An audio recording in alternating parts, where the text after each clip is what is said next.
Why does this happen to me? I just don't know. Hello! I am so sorry, guys. My computer is being difficult again. We're saving up for a new computer, so hopefully this doesn't happen all the time. But yes, so let us quickly recap in case you were not in the other live stream. So basically, this brand herbivore is sold at Sephora. Yes, yes. So a lot of people are opening up these products and they're finding mold in them like pretty soon after they're open. And the two preservatives are, let's find it again, the vitamin E and lucidol. So basically, some researchers say that it does have antimicrobial properties and some people don't. So it's not like conclusive. And so the way that they say it's like these people can probably prove that it does, but you're also doing this in a lab in controlled settings. This isn't an instance where they're going to the store, buying one off the shelf, and checking it. And so even then, and so Perry Romanowski, that's the chemist I was telling you about that I follow. So he says, since it's a natural ingredient, it is very difficult to analyze what it is chemically, which makes sense. If you think about it, like an apple is made up of like a ton of chemicals. And so is like a lot of other like fruit and natural things. So you can put something in there, but it may not be the same depending on when they harvested it or what source it's coming from or what part of the world it's coming from. Whereas things that are made synthetically, you can pretty much guarantee are going to be the same every time, and there is quality control for that. And then also, which is another thing that he said interestingly, so he also said there's nothing really to stop the company from doping the ingredient with traditional preservatives and just not pointing it out. So I guess maybe they like lace it with like preservatives. I don't really know. That seems really interesting to me.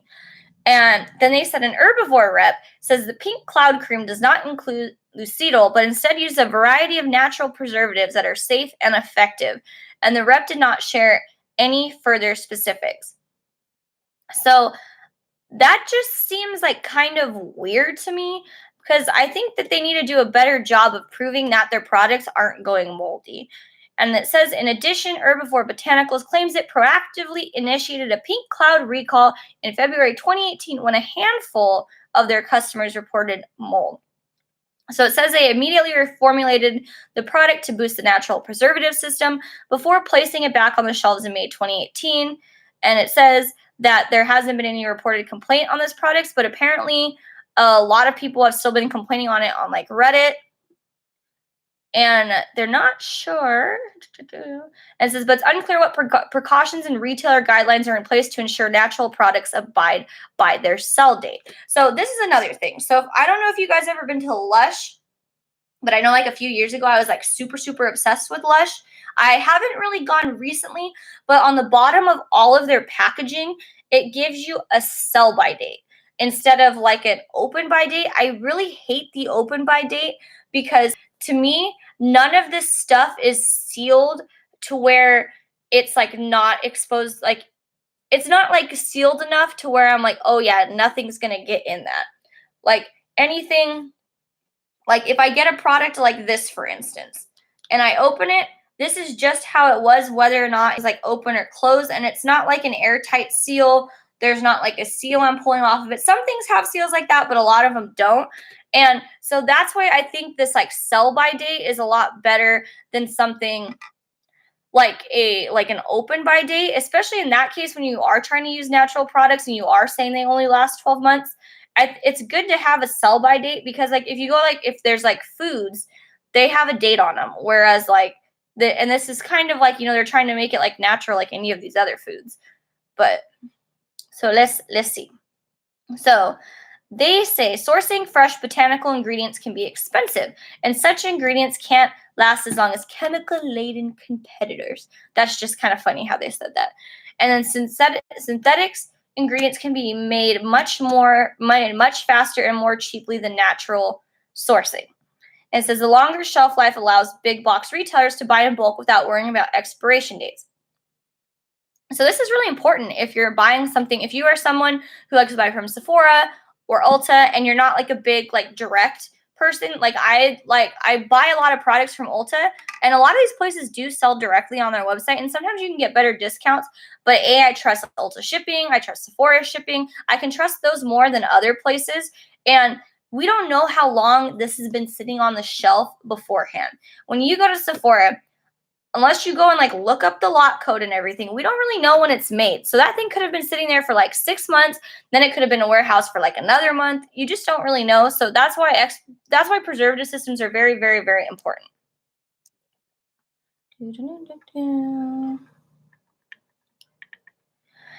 And so I'm gonna go back to like how much like natural beauty brands are like kind of being a big deal. So like let me know in the comments if you're watching, if you guys are more likely to try a brand because it's natural or not. Because by the numbers, a lot of people want natural products. So I'm just kind of curious what you all think. And so Sephora, like I was saying, Sephora has this like clean beauty line, and it's a curated collection of products formulated without sulfates, parabens, formaldehyde, and other potentially harmful ingredients. I haven't looked into these ingredients, but it says there's more than 50 brand partners and 2,000 products in North America featuring the Clean at Sephora sale. So the thing is, a lot of these brands are smaller brands. And we want to support smaller brands. We want to support these like indie brands, especially ones that are like, getting into Sephora. That's a huge deal. And like a lot of people don't really want to like support like the Estee Lauders of the world or like the L'Oreal. But at the end of the day, these big companies do have an infrastructure to make sure that these things pass. They have quality control labs. They have people who go out there and audit the facilities where their products are made. Whereas somebody who is little, maybe they have like a one brand owner and only a small handful of people. They may not even have a chemist on the team. They may just be relying on a third party manufacturer and trusting what they tell them. So that is a huge, huge deal. I can get it. So Perry Romanowski says that because I found that a lot of Laura Winters, I found out a lot of natural products break out my skin. Not sure why that happens.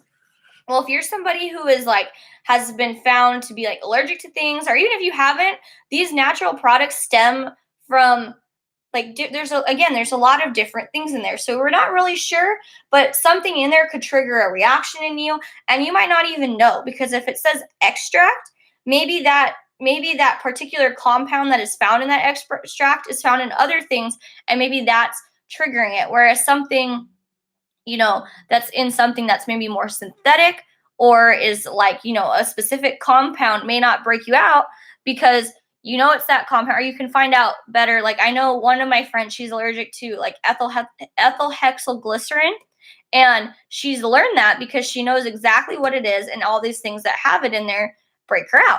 So that's another thing. So if you have sensitive skin, sometimes people think natural is better, but maybe it's actually not better because of like all the stuff in there. It just depends. So Romanowski says these big retailers may stop carrying these brands, or they're going to start requiring more proof that the products are safe and free of contamination. And this could be a really big thing. And I think that places like Sephora and places like Ulta should do this. I don't know if they have like a auditors there that go and like check these places out, but like hit me up, because I would love to like go and like audit places. That just sounds like the most ideal job ever. You get to go and travel a lot. Super fun. But yeah, so they're going to have to require proof that these are free of contamination. They're probably going to require like a lot of, we talked about stability testing before, where they tested at regular intervals. Part of that is microbiology testing. So you can show over time that this product isn't going to grow anything.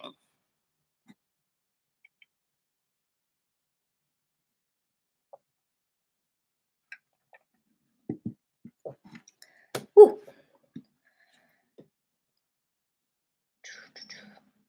Yeah, but so this Sephora like clean thing, when I saw it, I was kind of like not sure about it at first because of reasons like this.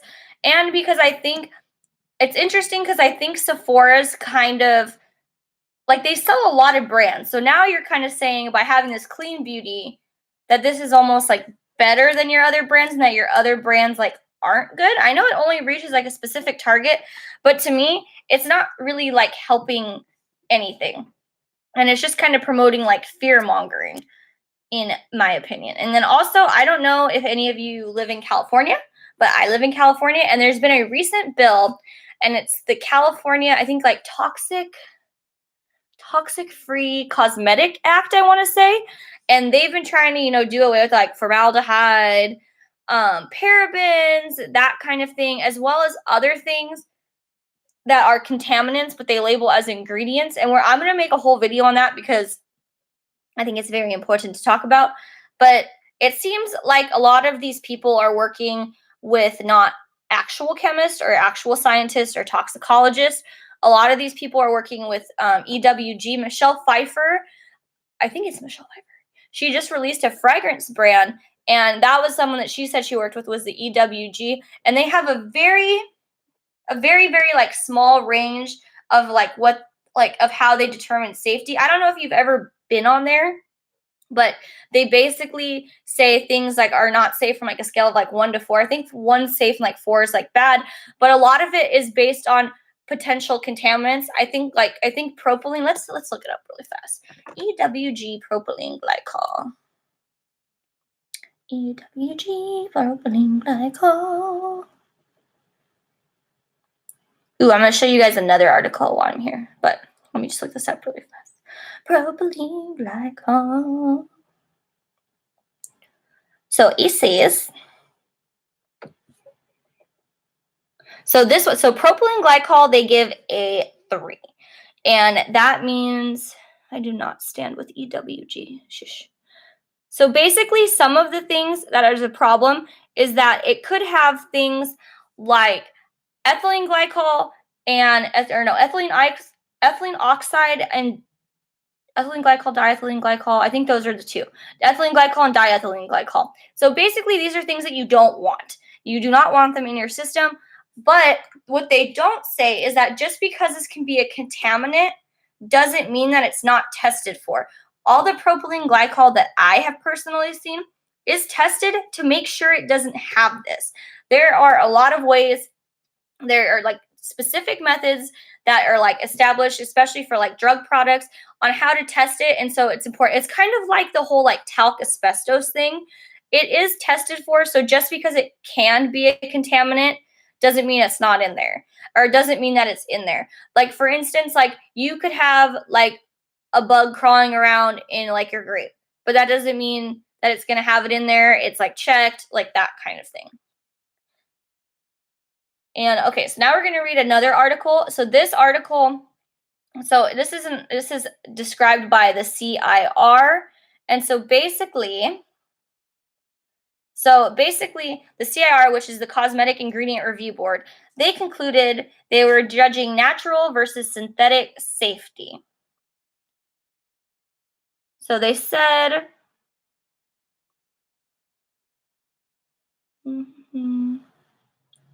So let's just read this like first part. So it says the Cosmetic Ingredient Review, CIR, expert panel has set a list of priority ingredients to examine. In 2019, several are based on frequency of use.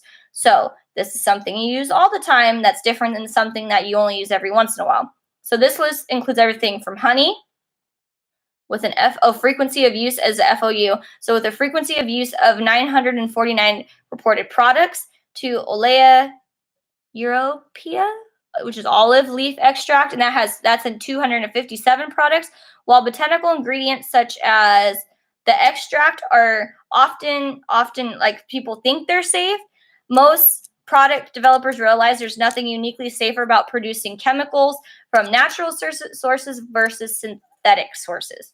So as an example, it may turn out that following a full safety assessment, an all-natural extract from the Cicuta maculata root, the plants are not my thing. I did not do well in biology, let me tell you. It's found to be perfectly safe, but it may not be the best idea for ingredients. So apparently, this is like the taxonomic name for one of the deadliest plants in the world, and people don't use this for cosmetics. And it says blue.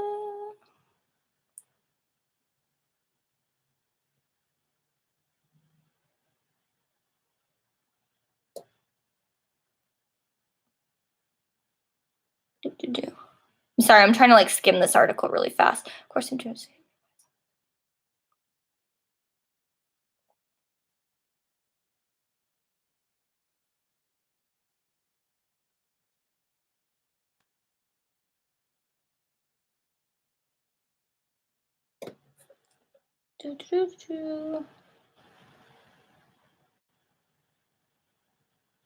So basically, they just said like there was no really like difference in between the synthetic ones they were testing and the natural ones, and it also said that so they noted that the dose does make the poison.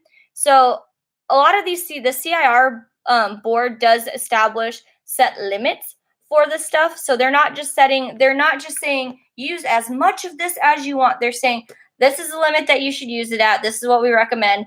And then that based on their recommendation, if you use it at that level, you will be fine. And and then effects that they have seen for like some of these products, some of these ingredients are only like at really, really high levels. Okay. And then also in terms of, so if you ever want to see something like recalls, which is happening a lot, I'm going to list that link down below too. It kind of gives an FDA list of like recent recalls. So it has the Claire's ones on there right now. And so one of the ones, so this is another thing about natural brands. So we have another one on here. It's from Hollander Sustainable Brands LLC, and it's a natural wipe. So these are like wipes that they use, and the affected lots may have a spotted discoloration on the wipes that may indicate the presence of mold or other contaminant. We saw this, I think Jessica Alba's brand, she had that problem too, where they try to make things natural. They don't have a good preservative system, and then it fails. And then there's another one that was from Bliss World. They were called the Bliss Pore Patrol to Foam Purifying Cleanser with willow bark, also with mold that has Pseudomonas in it. So a lot of these things are like natural products that end up having micro contamination. So that's something that I think is really important. I wish that places like Sephora would be more concerned about that instead of just letting these products on their shelves because it's natural and will sell them more money.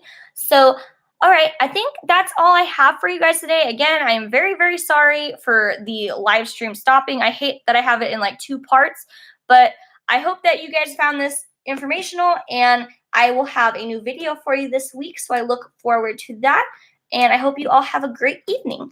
Bye.